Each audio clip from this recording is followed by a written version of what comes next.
Let's go.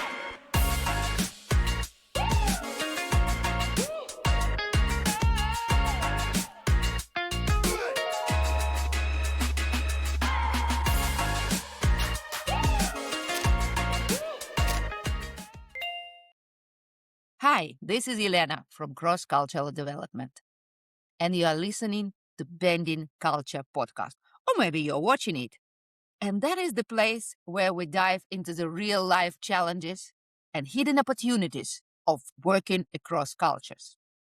The stories, strategies, all are designed to help you to break cultural barriers and to turn differences in your biggest advantages and even maybe a global superpower. So whether you are leading a diverse team, working in international environment, or simply curious about how culture shapes the way we connect, communicate, collaborate, this is your place to learn, grow, and thrive. And every time we have a very interesting guest, and today it is Laure Calimez. Yes. Yes, I made it. Actually, guys, I asked her how I pronounce it because it's a French name. I did my best. And she's a senior HR specialist responsible for talent acquisition and employer experience by a Dutch private banking institution. So does it sound as strange to you as to me that she's a French HR professional working in the Netherlands? She literally exchanged Paris for Amsterdam. Now, that is not something you come across every day, right? I got connected, Laure, on LinkedIn post where she fiercely advocated for the Dutch work culture. And that struck my curiosity because, again, that is something that you don't come across very often common from people who are living to the south of the Netherlands, right? So Central Europe and Southern Europe countries, they have different work ethic than the Northern European countries, right? So I only met, I think, one Italian lady who had the same point of view. So I had absolutely no other choice but to invite Laure for a virtual cup of coffee. And today she graciously agreed to join me for this episode. So welcome. Great to have you here, Laure. Thank you so much, Elena, and thank you for the introduction. And I'm really excited to be here and to share a bit more my point of view about the differences between French and Dutch culture, but also why I advocate so much for the Dutch culture.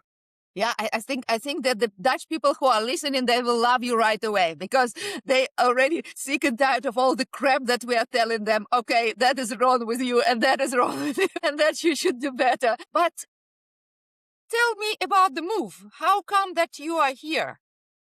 So I decided to move to Amsterdam 4 years ago. So as you said, I was living in Paris for 8 years during my study. I started my career there. And I was not really happy. It was not, I think, the type of city or even work environment that was the best for me. So I asked myself, what do you really want to do? And I wanted to move abroad. And why Amsterdam is because, of course, with the Brexit, the UK was less, approachable. And to be honest, I was not that attracted to the UK, but I wanted to improve my English. And Amsterdam, of course, it's a very international environment, very dynamic economically, but also you don't need to speak the first language to come to work.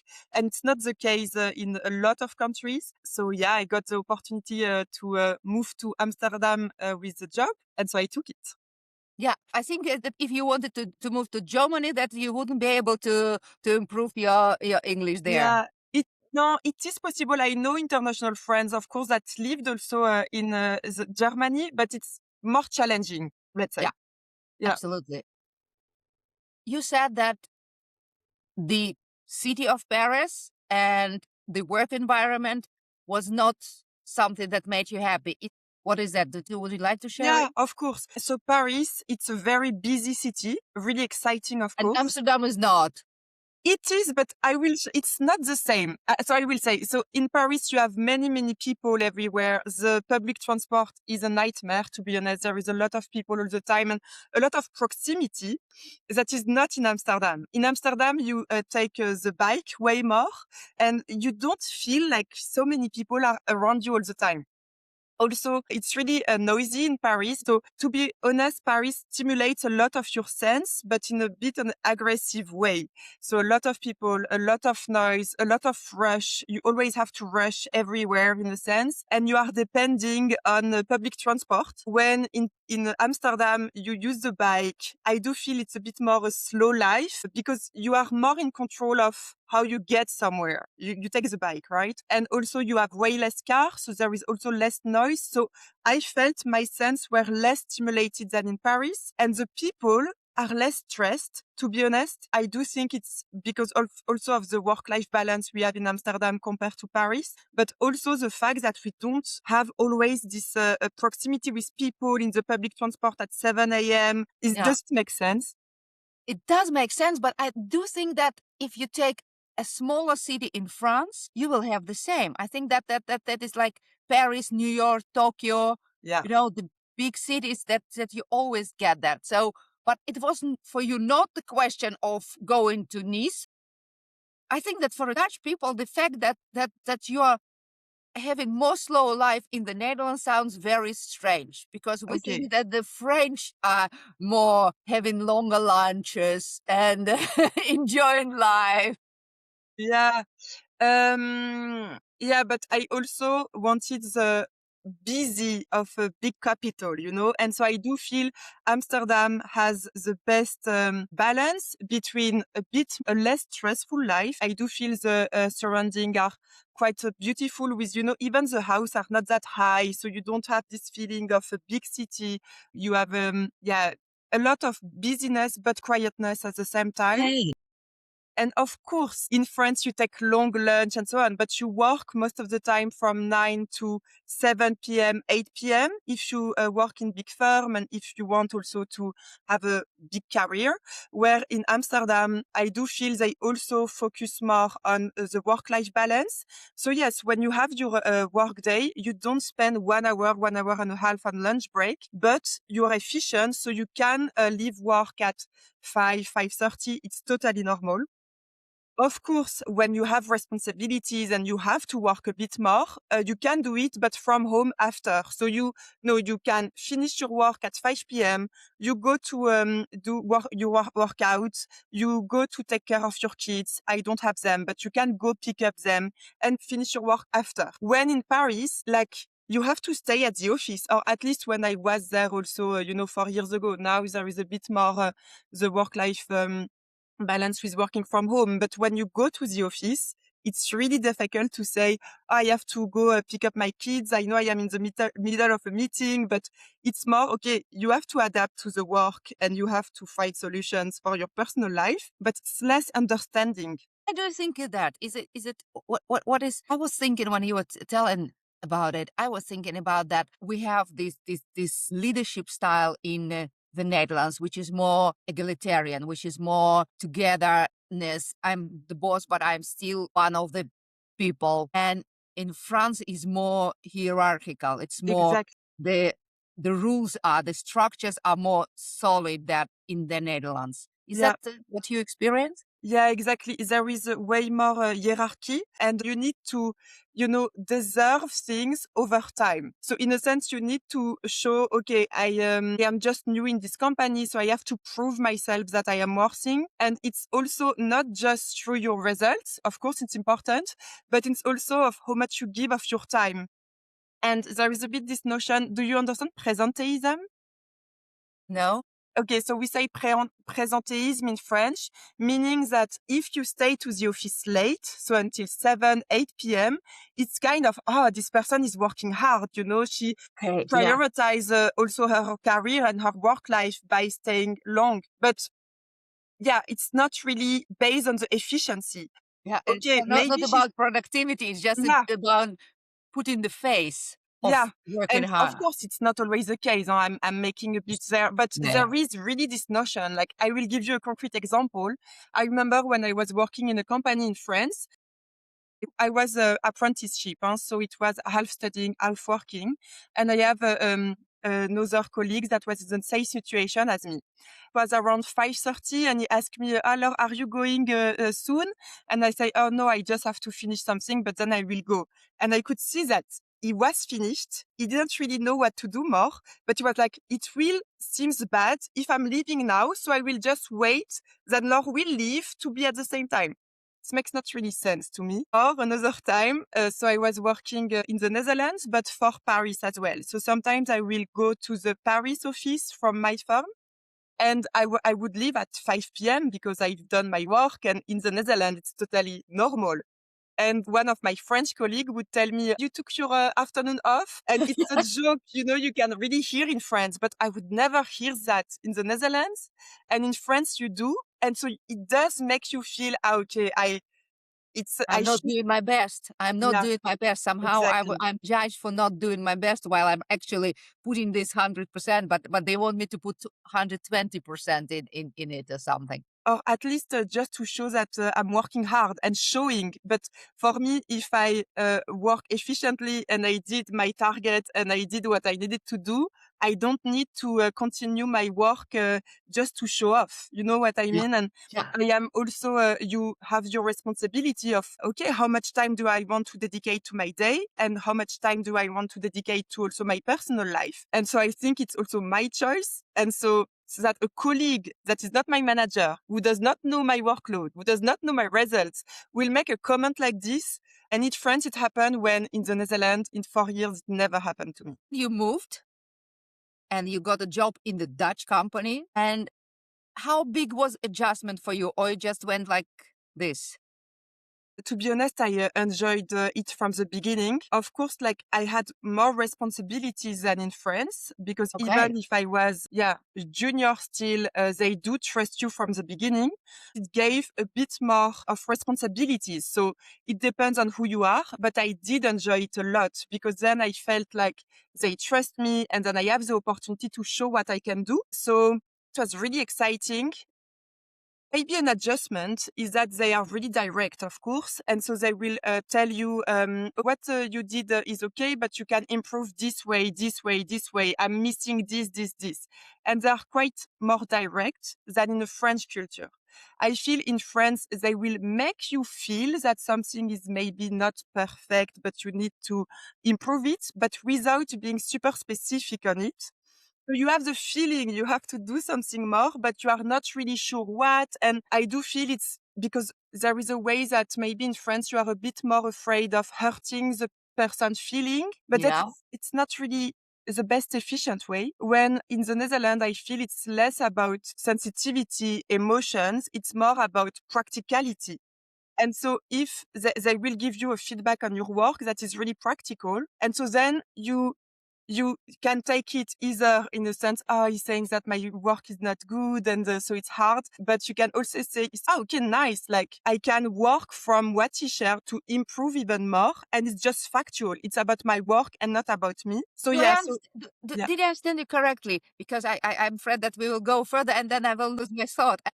The idea was, you said that when you came to the Dutch company, you got like a carte blanche, that you got the trust right away, and then you need to fuck it up to lose this trust. And in France, it's works other way around. You need to exactly. prove that you are worthy of this trust. Oh, that is very interesting. Exactly. You're really good at summarizing. Yeah, it's exactly that. I can imagine that it is must be feeling good, feeling that you are accepted for this position, so they trust that you have the capacities for that, and not that you Exactly. need to prove yourself every time. Yeah, I can imagine that it's a nice, not better starting point than vice versa. Yeah. Yeah, exactly. But you are working with the most of your colleagues are Dutch, right? So in my company, it's mostly Dutch people, but I work in the talent acquisition team where there is, I think, 70% of Dutch, 30% of international. So it's an international environment, but Okay. a bit more Dutch dominated. But what you were talking about, that the French are, due to the different style of communication, French tend to, for example, not direct feedback or not maybe expressing what you want in a really direct way as the Dutch do that. Did you find it difficult to change your way of communication coming from France, or you was always more direct for French standards?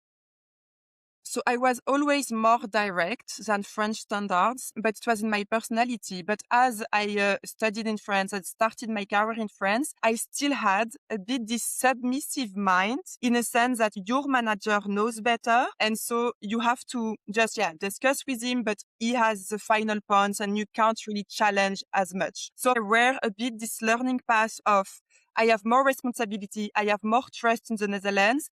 But deep down, I still have this French way of thinking he knows better and who I am to talk too much or challenge him too much. And then slowly you see that in the Dutch culture, they really want you to challenge them. And it's about collaboration and about what you bring to the table and not just execution. And so more and more, I got the confidence that I had the freedom to speak, to say my ideas, and it took some time to really feel comfortable, to feel like I can give feedback direct to my manager too, or to my colleague. But it's something that I always had in me, but that it takes time that you really can use it. But is it like conscious effort for you to change it, or is it more like it's just something that happens because you look around and you analyze or something like that? Because people say that it's so difficult to adjust to this directness, for example, or to this way of challenging. From school, the Dutch children are taught to go in discussion with each other, to challenge the teacher and stuff like that. And in the countries like France or Russia, the teacher is always right. So we are not used to challenge the authority. So doing that, it can be very, very shocking, actually, very difficult for people. How was it for you? I said it was, you need to learn this, but I always love to express myself. I always like to talk. So I think it's easier than some people that are also a bit more shy or a bit more introverted. So I think it was easier for me than for other people, but it's just like the environment allows it. Because of course you try slowly by slowly and you see that people likes it and people wants you to be like this. And so as you see that it's rewarding for you and for the company, you keep doing it. And now it's really comes naturally. You told me when we were having our first meeting, you told me that when you were traveling to the Netherlands with a train and when you came to the country, when you crossed the border, literally, you felt like you are home. Can you share this experience a little bit? Yeah, of course. So the first moment I set foot in the Netherlands, I felt my body relaxed. And I have to analyze it a bit, but I do think it's because there is a bit more, as I said, quietness also in the way. Compared to Paris, I'm sorry, but Amsterdam is way more quiet. And there is also, I You don't think, have to say sorry. yeah. And I do feel also, I feel like I'm bitching a lot about the French culture, but I do feel French people have also a tendency to complain a lot and see the negative in things and just talk about that. And they're a bit less solution driven. Okay. When here in the Netherlands, and of course I am part of the expat community and way more than the Dutch. Already being an expat, moving to another country, you have to overcome so many challenges. But it shows that you have a mentality that is, okay, obstacles, solution, how do I overcome them? And so to be in this environment of, okay, you want something, you go get it. And I do feel my friends or the people I work with complain way more and are just, okay, this is not right. I don't really like it. How can I do to, change it? I also felt why I felt like home. It's because I'm a really tall woman. 1 meter 80. So in France, of course, I always stand out a bit. Yeah, you're tall and blonde, and we have idea of the French is the small, petite, and brunettes. Yeah, exactly. So, I didn't really realize then before because I lived in France all my life, but to just have to always, to not be too much, to not be too tall, to not be too talkative, but to not be too much.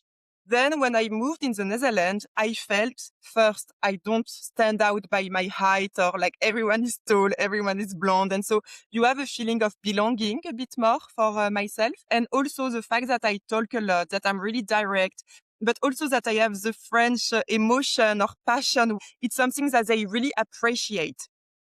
Yeah, you don't think that you're too much, because I see that your hands are moving in the screen like my hands. I was talking on the phone and I was moving my hands, and my colleagues, Dutch colleagues, were saying, "Lena, they don't see you. Stop moving your hands." But it's impossible to stop moving your hands, right?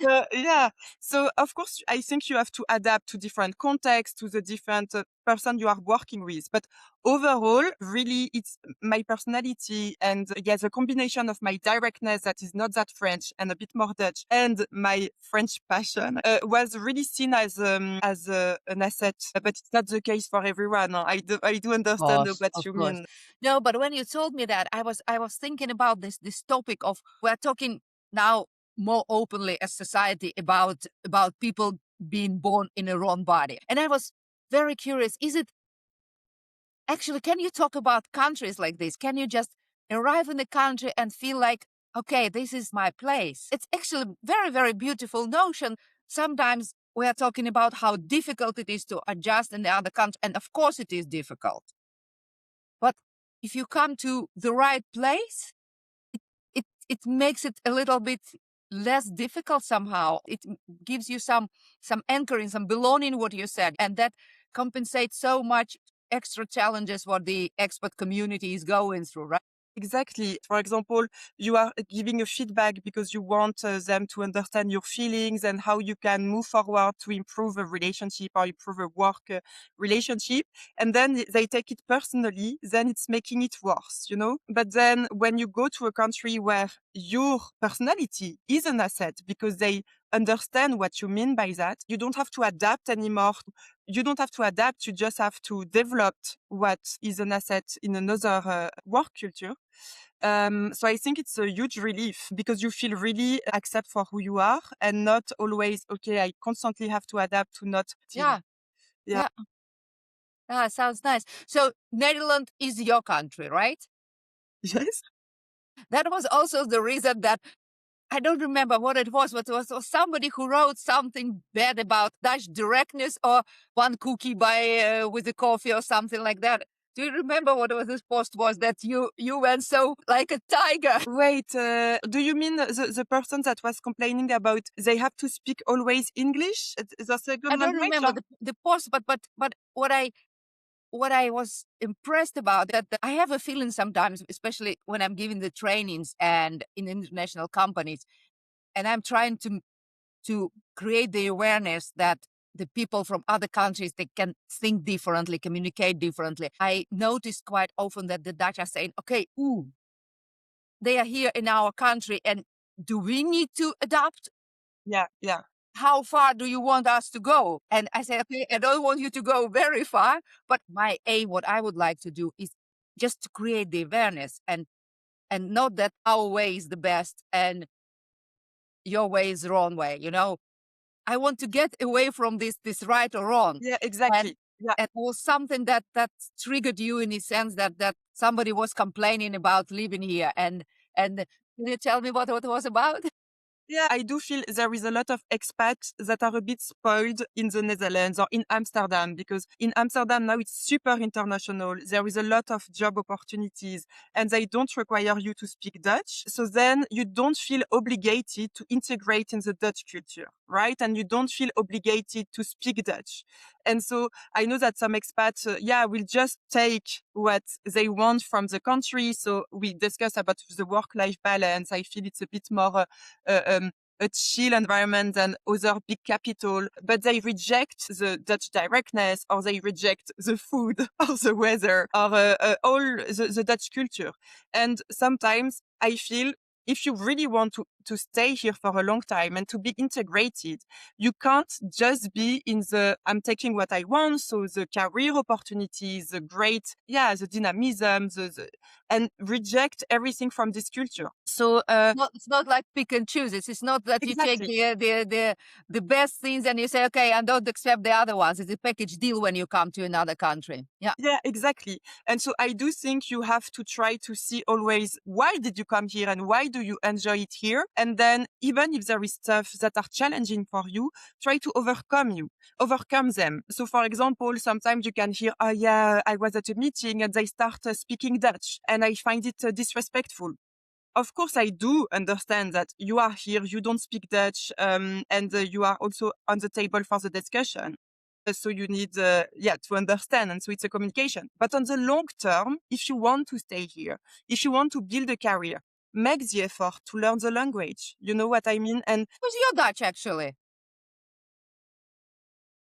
not yet. Or is it the wrong question? No, no. But I am really starting to invest a lot on it. So I have a private teacher, but I come from a long way. Huh?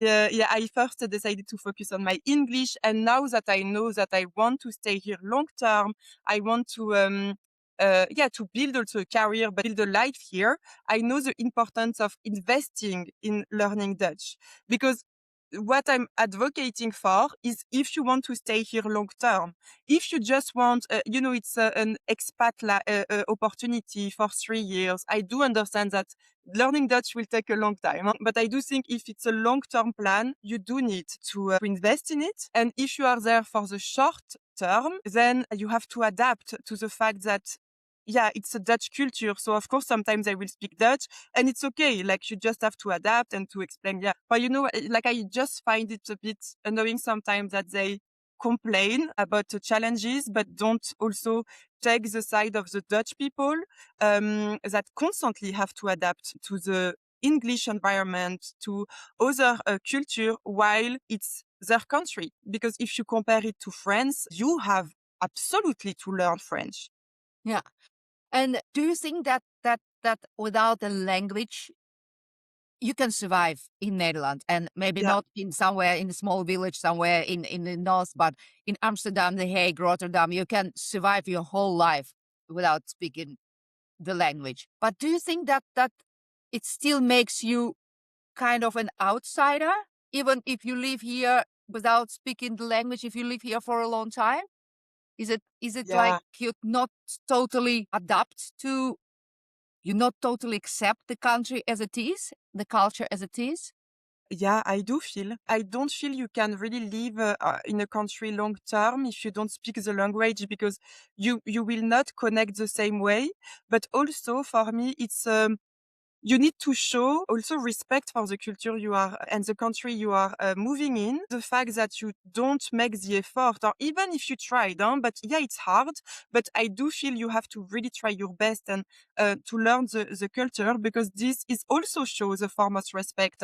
I move here, and of course, you have a lot to bring also to the country. It's a small country. They don't have enough resources to expand economically. That's why they also want a lot of expats to come. But if you want to stay a longer time, you also have to say it's a two-way. So I come also to bring my qualities to this country, Knowledge, yeah, but yeah. I also want to integrate and show you that I make the effort and I do speak Dutch and I do want to connect on a deeper level. So yeah, I totally feel like it's you would be an outsider also, in the sense that when you discuss with Dutch people, they said, yeah, sometimes, you meet people, they are living here for 20 years and they don't speak a word of Dutch, and they do feel that it's a bit disrespectful. And I can understand that. Yeah, I totally agree with you, because I was thinking about myself, and when I arrived, and my boss at my first job, I came here for my work as well as you, and he said, "No, don't try to speak Dutch, because we want to practice English." It was 30 years ago, so we want to practice English. Keep speaking English, and I have masters in English and literature. So it was so easy for me. I could go on and on and on. And then I decided, okay, no, I made a commitment to live in this country, to work in this country. So I went to the evening courses in the college, and 3 evenings I was spending there, paying my own money. There are a lot of companies now who are making it very, very easy for people, and even the city halls for the refugees. You can have a free courses of Dutch, maybe not the highest level, but basic levels. You can have it, and still people are not using it, and it does feel, I think, very insulting that so many possibilities are there and nobody is taking them. Do you think, as HR manager, because very often in my podcast here, we are giving HR managers an advice on how to make expats of internationals more welcome in the company, that they need more onboarding and stuff like that, that they need some special treatments in getting this feeling being at home and welcome in the organization. Do you think it's also the job of HR to remind these people that it is two-way street? How do you see that? Yeah, it's true that it's a difficult one because, of course, as I shared, I think the Netherlands needs also to attract expats, and it's a lot of expats are a bit afraid of saying, "Will I be able to integrate if I don't speak Dutch? Is it an international culture?" And as we need them, we will also say we promote a lot the international culture, even in the Dutch company, because we need them. So there is a difference when you have to attract talents and so on, then you can't say, no, actually, you will have to learn Dutch in 3 years. And, you have to be flexible and to adapt. And it also depends on everyone's vision of their career and how long they want to stay in the Netherlands. But I think if with your manager or as a HR, if you see that an international colleague really wants to build a career here, I do think you need to put on the table a bit more. I think, you will have more opportunity if you really start to learn Dutch and if you will have a good level at some point. Because now also we see since a few years that Dutch is more and more required. And even as a talent acquisition, I see that now some jobs cannot be for internationals because we have to discuss with clients that are Dutch and they would prefer to discuss in their first language, which is, I do feel understandable. So I do feel as a HR person, if you see that someone wants to build a career in your company long term in the Netherlands, you need to really make a communication more focused on, hey, it's great. And if you want to stay with us that long, I do think it will bring a lot of value for you if you really invest on your Dutch and at some point you can speak fluently, it will take some years, but you will. Yeah, I know. For me, it was when my boyfriend at that time, he was sick and tired of speaking English, and he just stopped one day, and I had to try that. It's it. When you have a relationship with a local, it helps to learn the language. But I like the idea that, of course, organizations need the people, need the talent, need the brains, and we're sourcing them outside our culture. But it is not correct also for being a Dutch company. It's not correct just to say, okay, we're so happy with you. You don't have to do anything. You just can complain about the weather and the food and enjoy your little world. We need to, as we need to take some responsibility also to move these people, to maybe tell them, okay, it's two-way street. I think it's always about communication, huh? And it's not about saying you are in my country, so you need to learn the language.